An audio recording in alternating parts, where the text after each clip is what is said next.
Assalamualaikum dan salam sejahtera. Kami daripada kumpulan 11 akan membentangkan subjek kajian tindakan yang bertajuk meningkatkan penguasaan sifil murid tingkatan 1 menggunakan kaedah SIN and COUNT. Seterusnya saya akan memperkenalkan kumpulan 11. Yang pertama kita ada Ahmad Aslam bin Muhammad Alim. Yang kedua kita ada Rabiatul Atira binti Afendi. Yang ketiga Nurul Fatihah binti Muhammad Jais. Dan yang keempat iaitu saya Adila Syah binti Rusmadi. Saya Nurul Fatihah binti Muhammad Jais akan mulakan dengan refleksi pengajaran dan juga pembelajaran yang lalu. Saya adalah guru matematik tingkatan 1 Dahlia, Sekolah Menengah Kebangsaan Seri Bahaman. Saya telah diperuntukkan 6 waktu mengajar seminggu iaitu 30 minit bagi setiap waktu. Namun begitu, hasil penandaan lembaran kerja yang telah saya agihkan selepas tamat PDPC, bab 2 topik faktor dan gandaan, hanya 10 daripada 30 orang murid dapat menjawab soalan dengan betul. 15 orang murid lagi hanya mampu memberi jawapan nombor faktor 1 dan 2, sementara baki 5 orang tidak menjawab langsung. Hal ini sangat mendukacitakan kerana saya telah menggunakan pelbagai pendekatan dalam PDPC. Ini aktiviti berkumpulan, slide, Kahoot dan sebagainya. Oleh itu, saya telah membuat refleksi diri dan mencari punca mengapa murid tidak dapat menjawab soalan. Saya telah menemubual 20 orang murid dan antara jawapan yang saya terima adalah, saya tak fahamlah topik ni cikgu, matematik ni susahlah cikgu. Oleh itu, saya telah mengulang pembelajaran dengan kaedah chalk and talk. Hasil pemerhatian, murid kelihatan terbinga-binga.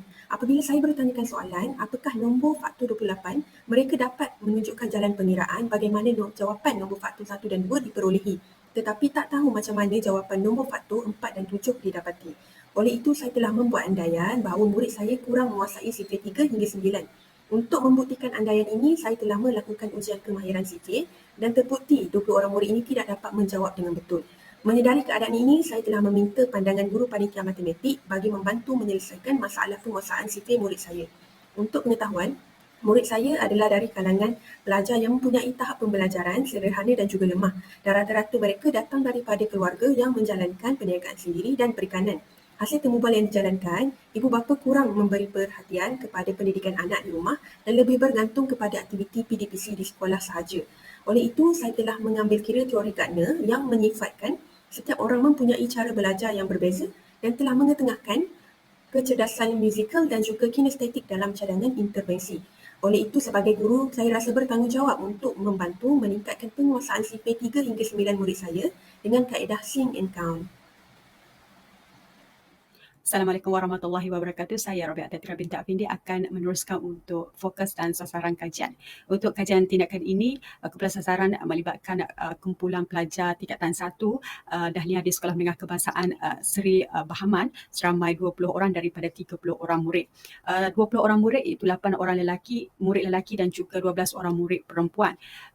Mereka ini terdiri daripada yang tidak boleh menguasai sifir yang bermula daripada tahap yang lemah hingga ke tahap yang sederhana. Mereka gagal menguasai sifir 3 hingga 9 yang telah terbukti daripada hasil ujian kefahaman sifir yang dijalankan. Murid menghadapi masalah dalam menguasai sifir yang menyebabkan kemerosokan kefahaman konsep faktor dan juga gandaan. Oleh itu, saya memilih subjek matematik itu subtopik faktor dan juga gandaan, faktor dan gandaan tingkatan 1 sebagai kajian tindakan. Kajian tindakan ini dijalankan bagi membantu pelajar menguasai sifir dan juga dapat membantu pelajar dalam menguasai subtopik. Hai, saya Adila Aisyah akan menerangkan objektif kajian tindakan.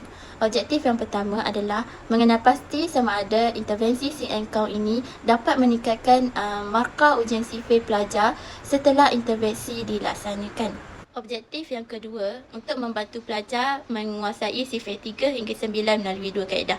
Kaedah yang pertama, kaedah menyanyi sambil menggunakan melodi yang berbeza. Kaedah yang kedua, menggunakan kaedah tangan apabila sifir yang melibatkan nombor besar. Objektif yang ketiga, mengukur keberkesanan intervensi Sing and Count dalam meningkatkan kemahiran pelajar menguasai operasi mendarab secara menyeluruh. Objektif keempat, menilai penerimaan pelajar terhadap intervensi yang dilakukan di dalam kelas dapat diaplikasikan bagi kesemua tahap pencapaian keupayaan pelajar, sama ada lemah, sederhana dan cemerlang. Baiklah, untuk meneruskan pembentangan kumpulan kami, bagi part tinjauan awal, terdapat 4 instrumen yang digunakan sepanjang tinjauan awal. Yang pertama adalah lembaran kerja, yang kedua temubual, yang ketiga ujian dan yang keempat sekali adalah pemerhatian. Jadi seperti yang tertera di skrin adalah flow ataupun langkah yang diambil oleh guru yang melakukan tinjauan awal sebelum intervensi dilakukan. Yang pertama adalah lembaran kerja 1, ianya dijalankan selepas tamatnya topik faktor dan gandaan dalam kelas. Yang kedua adalah chalk and talk, iaitu sesi ulang kaji topik faktor dan gandaan. Sesi chalk and talk ini diadakan kerana hasil dapatan daripada markah lembaran kerja 1 murid, majoriti murid tidak dapat markah yang memuaskan dan guru membuat andaian bahawa mereka kurang menguasai topik faktor dan gandaan ini. Dalam masa yang sama, semasa langkah chalk and talk ini juga guru mengambil inisiatif melakukan pemerhatian di dalam kelas untuk melihat perkembangan penguasaan murid terhadap topik faktor dan gandaan ini. Jadi langkah yang ketiga adalah lembaran kerja 2, iaitu diadakan selepas sesi chalk and talk. Jadi fokus utama lembaran kerja 2 ini diadakan adalah untuk menguji tahap penguasaan murid selepas pada sesi ulang kaji diadakan. Jadi hasil daripada lembaran kerja 2 ini juga murid masih belum dapat markah yang memuaskan semasa menjawab lembaran kerja 2 ini. Jadi langkah yang keempat yang diambil oleh guru adalah melakukan sesi temu bual secara santai di dalam kelas bersama murid bagi bertanyakan masalah yang mereka hadapi yang menyebabkan markah mereka di lembaran kerja kedua sangat tidak memuaskan. Jadi majoriti murid mengatakan bahawa walaupun mereka faham tentang topik faktor dan gandaan ini, tetapi mereka tidak mampu menjawab dengan baik kerana kurangnya pemahaman ataupun penguasaan CV mereka. Jadi guru membuat andaian bahawa faktor penguasaan murid terhadap CV yang lemah menyebabkan mereka tidak dapat menjawab dengan baik soalan-soalan berkaitan dengan topik faktor dan gandaan. Jadi untuk menguatkan lagi persoalan yang guru utarakan itu adalah guru mengadakan ujian pra-intervensi untuk menguji tahap penguasaan CV murid. Jadi hasil daripada ujian pra tersebut terbukti bahawa seramai 20 orang murid gagal menjawab dengan baik ujian pra-intervensi tersebut. Jadi hasil daripada ujian pra tersebut, intervensi inilah guru mengambil data seramai 20 orang murid itu dijadikan data ujian pra. Bagi kaedah pelaksanaan ataupun intervensi yang dilakukan dalam kajian tindakan ini, pada fasa permulaannya kaedah SING akan diperkenalkan terlebih dahulu, merangkumi penguasaan sifir 3 hingga sifir 5. SING ataupun dalam bahasa Melayunya adalah kaedah nyanyian. Memetik kajian daripada Zubaidah 2017 mengatakan bahawa kaedah nyanyian yang dipraktikkan semasa proses PDPC mampu mewujudkan suasana yang kondusif serta membolehkan pelajar senang untuk faham ataupun mengingati sesuatu perkara yang diajar. Jadi, kaedah SING ia bermula dengan murid akan disediakan dengan 3 buah lagu sifir yang berbeza terdiri daripada sifir 3 hingga sifir 5, iaitu 3 buah sifir ini mengandungi 3 melodi yang berbeza. Jadi maksudnya setiap sifir itu murid dapat membezakan setiap melodi yang diorang dengar. Yang kedua, murid akan diajar terlebih dahulu menyanyi mengikut lirik dan melodi yang betul agar dapat membezakan lagu bagi setiap sifir yang berbeza menggunakan platform YouTube yang akan ditayangkan di hadapan kelas. Dan seterusnya, bagi aktiviti berkumpulan, murid akan dibahagikan kepada 3 kumpulan dan setiap kumpulan akan diminta untuk mengetuai nyanyian bermula sifir 3 hingga sifir 5. Jadi pembahagian kumpulan, kumpulan 1 akan lead sifir 3, kumpulan 2 akan lead sifir 4 dan kumpulan 3 akan lead sifir 5. Jadi murid akan mengulangi nyanyian dan secara tidak langsung mereka akan menghafal lirik lagu yang mengandungi sifir 3 hingga sifir 5. Selepas tamat intervensi ataupun kaedah fasa permulaan iaitu kaedah SING, kaedah yang kedua akan diperkenalkan iaitu kaedah count atau dalam bahasa Melayunya adalah kaedah mengira, yang ini melibatkan pengiraan menggunakan kaedah jari. Aktiviti ini ianya melibatkan kecerdasan kinestetik pelajar, iaitu menggunakan anggota fizikal untuk menterjemahkan sesuatu pengetahuan. Kaedah ini hanya melibatkan 2 pergerakan sahaja, iaitu jari dilipat ataupun jari menegak. Guru akan menerangkan cara mengendalikan teknik ini seperti jadual di bawah.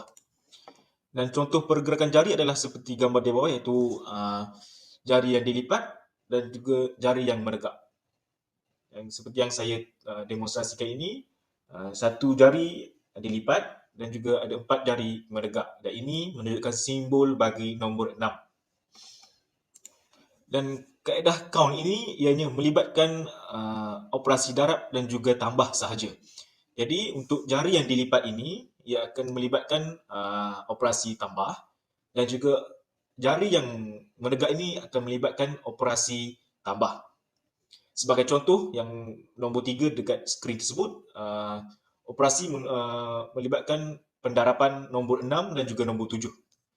Jadi berdasarkan jadual tersebut, langkah-langkah untuk mengira menggunakan jari telah terpapar di skrin anda. Jadi bagi pelaksanaan kaedah count ataupun penggunaan kaedah jari ini, ianya bermula daripada sifir 6 hingga sifir 9 dan guru akan melakukan demonstrasi terlebih dahulu kepada murid untuk memberi kefahaman awal ataupun gambaran awal bagaimana kaedah penggunaan jari ini dilakukan. Dan selepas pada demonstrasi tersebut, selepas demonstrasi daripada guru, latih tubi akan diaplikasikan bersama murid dalam beberapa minggu supaya murid akan lebih cekap menggunakannya. Dalam kaedah count ini juga terdapat dua aktiviti PAK 21. Yang pertama adalah Think, Pair and Share, iaitu akan dijalankan selepas tamat sesi latih tubi sifir 6 dan juga 7. Dalam aktiviti ini, murid akan berpasangan dengan rakan sebelah untuk menguji penguasaan sifir 6 dan 7 menggunakan kaedah count. Dan aktiviti PAK yang kedua adalah hot seat yang akan digunakan bagi menambah kefahaman mengenai teknik ini pada minggu ke-11. Jadi semasa aktiviti hot seat ini, 5 murid secara sukarela akan tampil ke hadapan untuk menjelaskan bagaimana cara menyelesaikan beberapa soalan yang diajukan oleh guru menggunakan kaedah count. Jadi 5 murid secara sukarela ini akan disediakan hadiah ganjaran ataupun sanggup hati kepada mereka yang berani tampil ke hadapan untuk menunjukkan demonstrasi kepada kawan dan membuktikan yang diri dia mampu menguasai sifir 6 hingga 9 menggunakan kaedah count ini. Bagi aspek penilaian, cadangan pengumpulan data terbahagi kepada dua, iaitu kuantitatif dan kualitatif. Bagi data kuantitatif, data akan direkod menggunakan ujian kefahaman sifir, pra dan pos. Kedua-dua ujian ini akan dibandingkan. Manakala bagi data kualitatif akan dikumpul melalui pemerhatian dalam kelas ketika murid menggunakan kaedah sing and count serta soal jawab sifir secara lisan. Bagi cadangan menganalisis data, data kuantitatif pra dan pos akan dimurnikan dalam bentuk jadual. Data ini akan dibandingkan dalam bentuk graf garisan kerana dapat menunjukkan trend dan perubahan sebelum dan selepas intervensi. Dengan adanya graf dan juga jadual, guru dapat membuat rumusan sama ada intervensi memberi impak positif atau sebaliknya. Okey, seperti mana yang dilihat itu catatan GAIN yang akan digunakan sebagai panduan perancangan sepanjang tempoh masa intervensi yang dijalankan sepanjang 12 minggu selama 3 bulan. Seperti mana yang dapat kita lihat, iaitu minggu pertama, aktiviti yang dijalankan adalah pengenalan kepada kaedah SIN, demonstrasi kaedah SIN melalui lagu dan juga menghafal sambil menyanyi sifir 3 bersama guru. Untuk minggu yang kedua, aktiviti yang dijalankan adalah diteruskan lagi dengan menghafal sambil menyanyi sifir 3 beserta dengan sifir 4 bersama guru. Untuk minggu yang ketiga pula, diteruskan lagi dengan menghafal sambil menyanyi sifir 4 dan juga untuk sifir 5 bersama guru. Untuk minggu yang keempat, aktiviti yang dijalankan adalah aktiviti menyanyi secara berkumpulan mengikut melodi yang berbeza. Untuk minggu yang kelima, aktiviti yang dijalankan adalah pengenalan kepada kaedah count dan juga demonstrasi kaedah count menggunakan jari jemari. Untuk minggu yang keenam dan 7, aktiviti yang dijalankan adalah latih tubi penggunaan jari bagi sifir 6 dan juga 7. Untuk minggu yang ke-8, aktiviti yang dijalankan adalah aktiviti PAK 21 iaitu Team, Pair dan Team, Pair, Share bagi sifir 6 dan juga 7. Untuk minggu yang ke-9 dan juga minggu yang ke-10, aktiviti yang dijalankan adalah latih tubi penggunaan jari bagi sifir 8 dan juga 9. Untuk minggu yang ke-11, aktiviti yang dijalankan adalah aktiviti PAK 21 iaitu hot seat, dan akhir sekali minggu yang ke-12 aktiviti yang dijalankan adalah ujian pos iaitu penguasaan sifir siri 2 dan juga analisa ujian, perbandingan ujian pra dan juga ujian pos menggunakan graf.